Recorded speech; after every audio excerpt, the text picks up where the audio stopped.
Isang mapagpalang araw sa atin mga kaspero. Ngayon, mamamana ulit tayo at doon tayo sa Kabalian Bank kung saan may madadali tayong mga pelagic. Kasi halos ilang week na tayong walang huling mga pelagic mga kaspero. Gawa na medyo malakas pa dito sa isla kaya dadayo tayo ngayon. Let's go! At nakarating na tayo sa spot mga kaspero. Eto, pag tingin ko sa ilalim, may nakita tayong mga batfish or bayang. At eto, sinisid ko na mga kaspero. Pangalawang sisid ko pa lang ito. At eto agad yung nagpakita. Kaya tinry kong huntingin ng drop shot. Kaso lang, lumalayo sila mga kaspero. Ayan, so sumalubong sila sa agos at medyo malayo. Kaya yung ginawa ko, dumiretso ako sa baba at dumapa na lang ako. I'm sure babalik tong mga batfish na ito mga kaspero. At tinatarget ko na makadalawa agad tayo sa pag-drop natin na ito. At yun nga, pagdating natin sa ilalim, ayan mga kaspero, bumalik na. At ang lalapad ng mga bayang na ito. At eto, meron na tayong target na double kill mga kaspero, yung pangatlo. At ayan, may nakasabayan siya kaya yun, tinira na natin. At tingnan natin sa slow mo, ayan mga kaspero, bang! At dalawa mga kaspero. Ayos yung binamano natin, 2 piraso agad. Malalaki ito, halos 2 kilo mahigit yung isang piraso. Ayan, at sobrang taba ng isa na ito mga kaspero. Talagang lumabas yung taba niya. Ayan, pinaka parang bele niya na taba lumabas.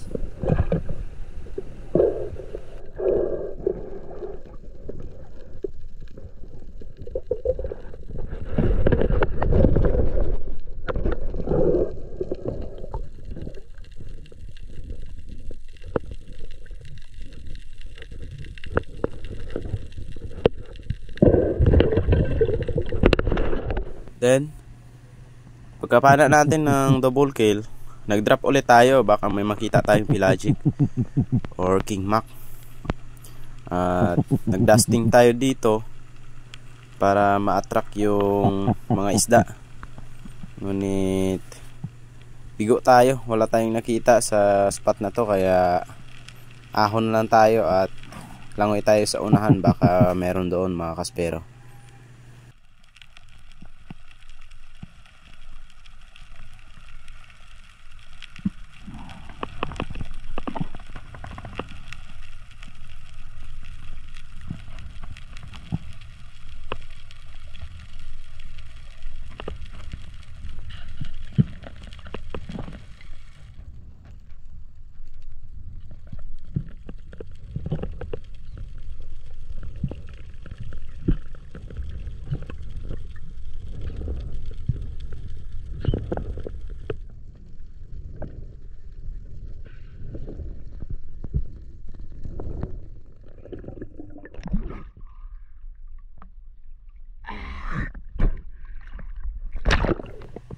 Yun nga, pagkababa ko sa unahan mga kaspero, eto, isang king mackerel yung nagpakita.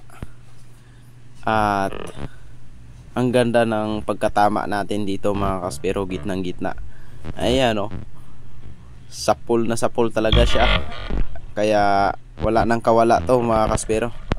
Kaya hindi tayo bigo sa araw na ito. Meron tayong king mackerel. At pagkapana natin dito, si Master X ay nakapana na rin ng mackerel. Nasa 3 kilos mahigit. At sinundan pa yun ng 6 kilos. Kaya nakadalawang mackerel si Master X. And then kay Master Dodoy naman, nakapana siya ng mas malaki. Around 10 kilos siguro mahigit yun mga kaspero. Ngunit hindi bumuka yung flopper at nakawala yung king mac niya. Tapos yung isang napana niya na king mac around 4 kilos din, nakawala rin mga kaspero, sayang. Kaya bali 3 piraso lang yung king mac namin na nahuli, at meron din namang mga talakitok at long nose emperor at saka sweet lips mga kaspero. Eto, inaahon na natin pataas yung king mac natin, at eto, hinahawakan ko kaso mapiglas pa rin. Kaya ayan, si Master Dodoy, tinitingnan niya baka makawala, kaya binabantayan niya para in case naman makawala, papanain na niya agad. Pero good holding shot naman at hindi ito makakawala mga kaspero.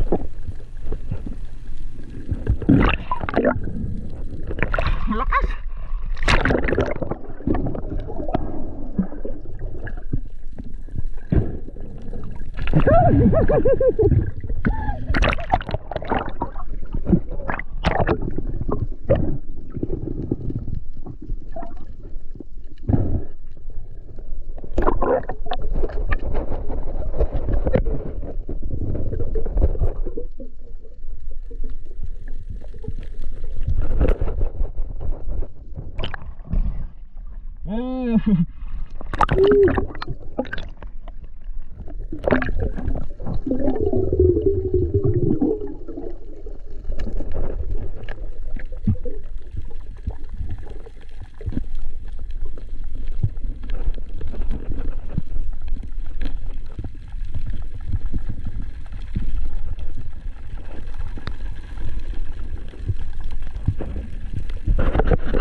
Isa na mga kaspero.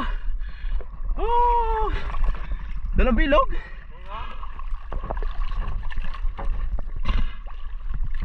Balik sa babaw.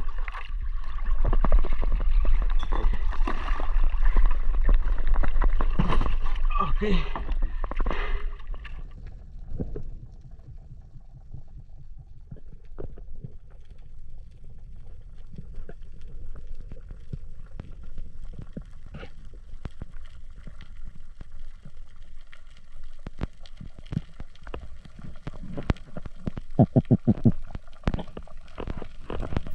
At dito pag drop ko mga kaspero, ang ganda ng pwesto natin. Medyo malakas talaga yung agos dito sa spot na ito mga kaspero, gawa ng sobrang high tide, kaya ganito kalakas. At yung mga pelagic like Trevally nagsasalubong sa agos, kaya dito nagdusting tayo, dumapa at naghintay. Kaso lang wala namang dumaan. Meron na mga unicorn na maliliit, kaya di na natin kukunin yon kasi masyadong maliliit pa mga kaspero. At dito sa part na ito mga kaspero, medyo may kalaliman na ito. Tiningnan ko sa dive watch natin, maabot na ito ng 21 meters. At eto, tingin-tingin tayo habang pababa, kasi dito sa part na ito, dito kami laging nakakapana ng king mackerel at saka long nose emperor mga kaspero. At eto, nakapwesto na tayo, nakadapa na tayo, nagdusting na tayo. Ayan, kung napapansin nyo, ang bilis ng mga seaweeds na dumadaan sa atin, kasi nga malakas yung agos. At sa unahan may nakita akong paparating mga kaspero, isang sweet lips. At eto, panain na natin to para madagdagan na yung isda natin.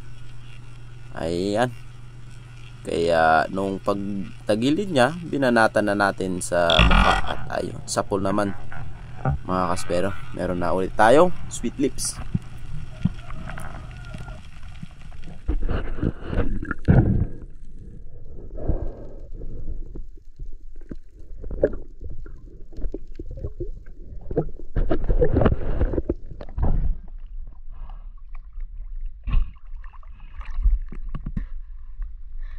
Dog.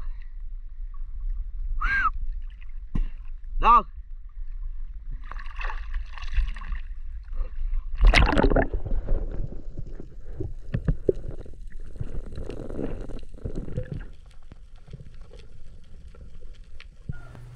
At yun, pagka drop natin ulit sa unahan, kasi tinangay na tayo ng agos, meron ako nakita ang isang trevally mga kaspero.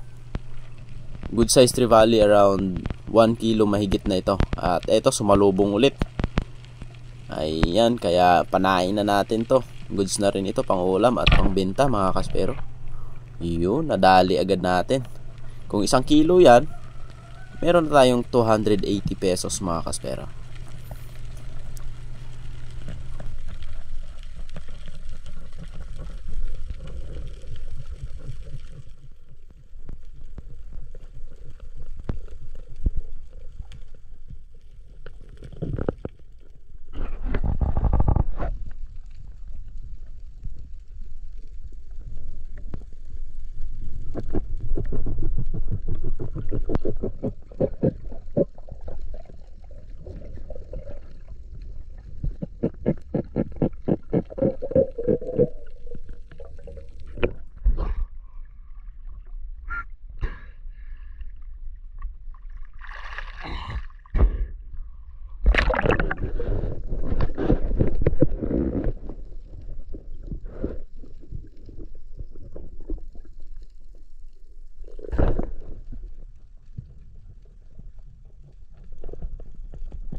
Sa part na ito, pagka-drop ko mga kaspero, marami akong nakitang mga unicorn.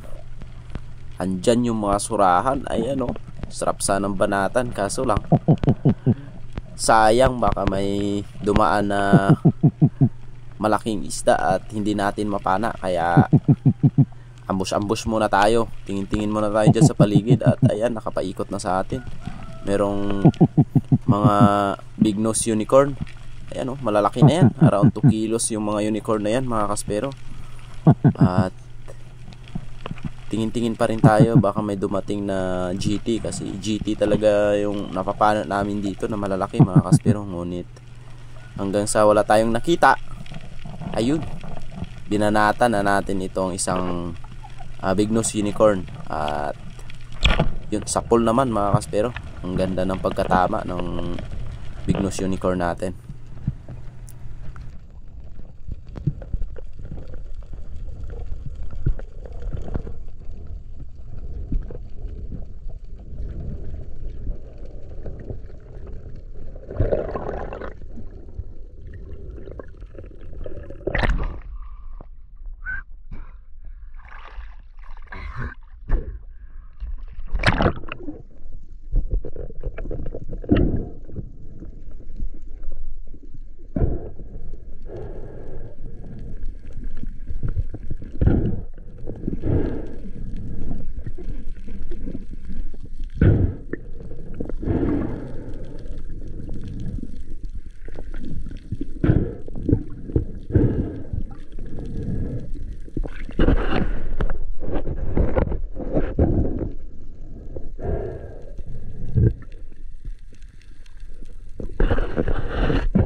Dive ulit tayo.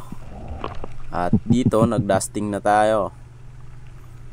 Medyo malalim na ito, 23 meters na ito. At ayan, mayroong nagpakita ng mga talakitok Island Trevally mga kaspero, 4 na piraso. Good size na rin, around 2 kilos yung isa. Ayan, so hintay-hintay muna tayo, baka may dumaan na king mac.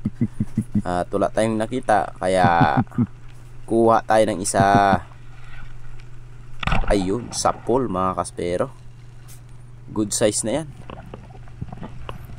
lagpas 500 na yung bayad niyan mga kaspero.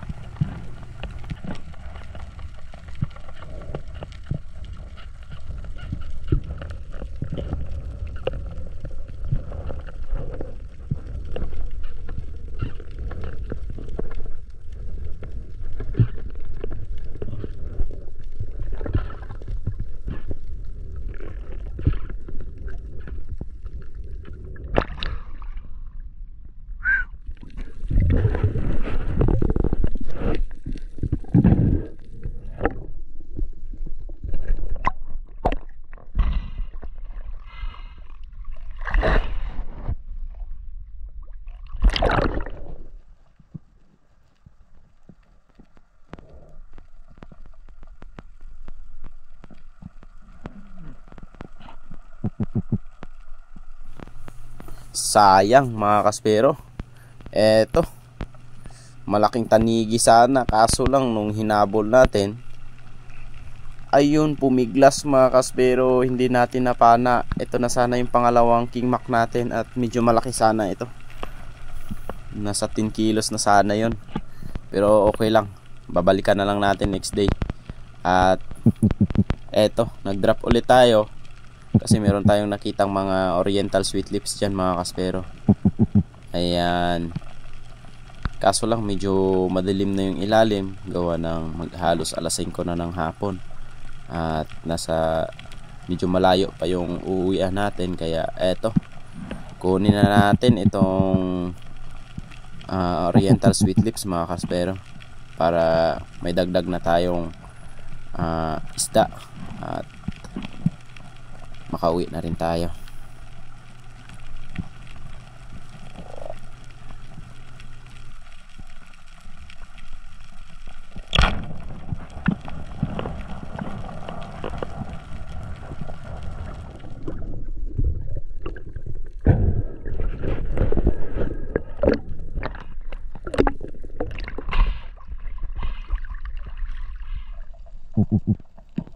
After natin mapana yung sweet lips mga kaspero, may gusto pang magpahabol. Eto, isang green job fish or malaguno mga kaspero. Ayan, kaya wag natin bigyan ng pagkakataon na hindi makuha ito, kaya tirahin na natin. Ayun, muntik na mga kaspero, muntik nang makawala kasi sa tiyan yung tama. Kaya ayan, hinihila ko na siya para mahawakan, para hindi na mapigtas mga kaspero. Sayang din naman, around 1.5 kilos na rin itong green job fish. Kaya okay na to mga kaspero. Ito na yung last fish of the day natin, kaya uwian na tayo kasi mag-alas 6 na ng hapon at medyo madilim na talaga yung ilalim, kaya kailangan na nating umuwi. Mga kaspero, 5% na lang tayo. Tignan natin yung mga huli natin. Yun. Oh, may ibon pa. May ibon pa, buhay. Pwedeng alagaan. Oh ha, kalahati na yung styro mga kaspero. Nakatatlong tanigi tayo. Ayan o, kay Master X, dalawa. Ito yung mas malaki, yung napana ko. May unicorn pa. Hello ibon. Dami ka ng pagkain dyan, pili ka lang.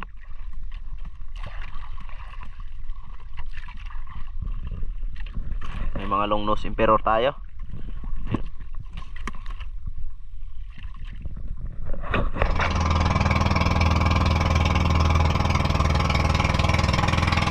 Pauwi na tayo mga kaspero. Time check natin 6:09. 6:10 na ng hapon. Ayan, so tagging muna tayo, tagging. Ayan, dito yung spot namin sa Balian. Ayan, medyo malayo yan doon sa Tablat, malayo rin sa Hambil, lalong malayo sa Boracay. 15 kilometers yan from Boracay, kaya medyo malayo-layo pa yung biyahe natin. Ayan, nakapana ko si Master Dodoy ng bluefin panglas. Debenta natin yan pagdating. Update sa huli natin mga kaspero. Naubos na yung tatlong tanigi natin, pero may natira pa naman. Ito na lang, oh. Siyempre, kumuha tayo ng pang-ulam natin. Gab, sa'yo yung buntot, Gab. Yan. So, daming buntot yan. Dalawahin muna. Puro King Mac naman yan. Yung pa isa. Lamahan mo na, tatluhin mo lang. Yan, tatlo pa naman pala yung King Mac. Buntot. Abo, sakto kita Yan. May cooks. Dalawang size. Sabawan natin. Tsaka, kung kaya natin mag-steam, steam natin. Stone shot natin. Stone shot natin. May mga natira pa tayong isda dyan. Ayan pa, oh. Yung lumnos natin kanina. Yan. Fish, ma'am. Pwede spin na ito, may bakal. Yan, ito yung paru-paro G, oh. Double kill. Paruji. Isda, ma'am. Bayang. Bayang. Sweet lips. Diyan, buntot tinidor din. Yan, talakitok. Yan yung napala natin kanina. Asa isang paru-paro G? Ito. Yan. Double kill yan, dalawa mga kaspero. Lalapad. Lapad. Grabe. Tapos ito. Taba, oh. Taba pala ng bayang na to, oh. Yan, may job fish pa tayo. Yan na yung huling napana ko, eh. Tapos ito, yellow na lang.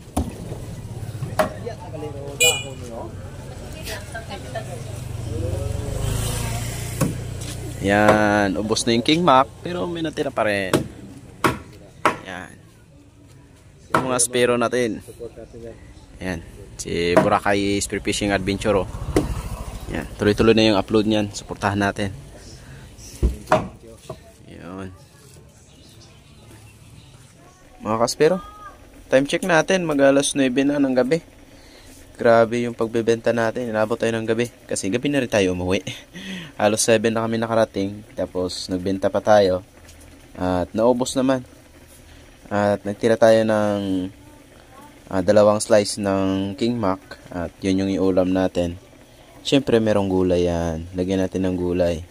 At ito na yung King Mac natin. Wow! Ang sarap mga kaspero. Sariwang sariwa, oh. Yun. May mga gulay, sili. Ayun. Panalo yung ulam mga kaspero. So dalawang slice lang kasi dalawa lang naman kami kakain. Kaya okay na yan sa amin. Marami na nga ito kasi malalaki naman yung slice. Yan. So shout out sa mga gustong tumikim ng King Mac. Punta na lang kayo dito sa Boracay. Pag may huli tayo, lulutuin natin. Let's do.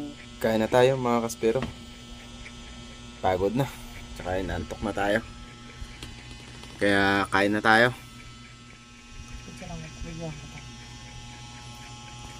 Ito na yung ulam natin. Yung tanigi. Kanin. Yan.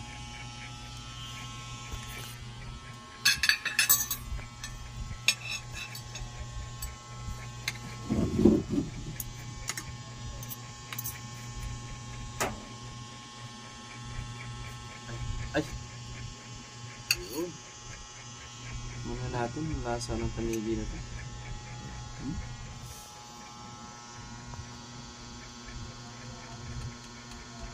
Sarap. Para tanigi.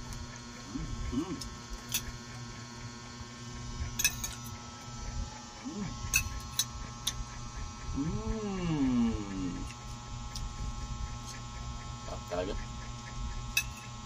Kahit tayo mga kasya. Tapang.